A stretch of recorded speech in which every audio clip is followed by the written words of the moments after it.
I'm Pastor Chris, and I just want to take this time just to share a near-death experience. When I was 17, I was in a gang and I was selling drugs. And so on this particular night, me and my friend, we were on the corner selling drugs. And the neighborhood that we were living in was a known active gang neighborhood. And we had a lot of rival gangs living among us. And so as we were selling drugs, our rival gangs, they were upset that we were selling drugs in their neighborhood. And we didn't know this, but they had plotted to shoot us.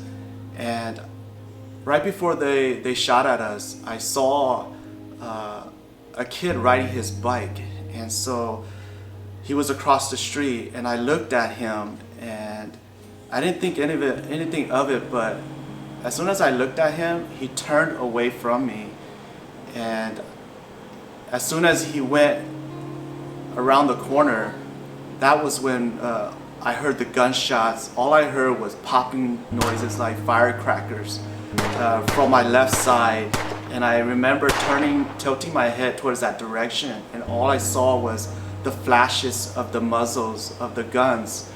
And I heard the bullets whisking above my head and on the side of me, and my friend who was standing next to me, he had fell down, and I ducked and I crawled and I was running for my life, and I was able to take cover, and I realized that I wasn't hit yet. And so I had a gun on me, and I took out the gun and I just shot it in the air to scare them off, because I didn't want them to come and finish my friend or I off.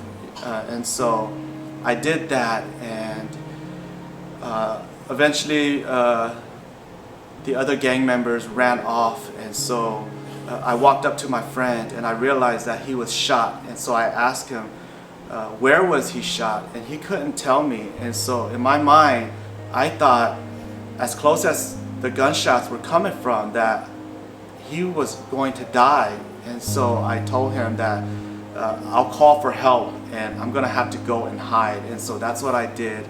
I had some kids who were across the street call an ambulance, and so I took off from the scene. I truly believe that this near-death experience, God had protected me, because a couple months later, I was incarcerated for selling drugs. And while I was incarcerated, I came to hear the gospel, and I gave my life to Christ that year, and I got baptized. And so I'm always grateful that God had a purpose for me. He wasn't done with me, and I know that for a fact because of who I am now.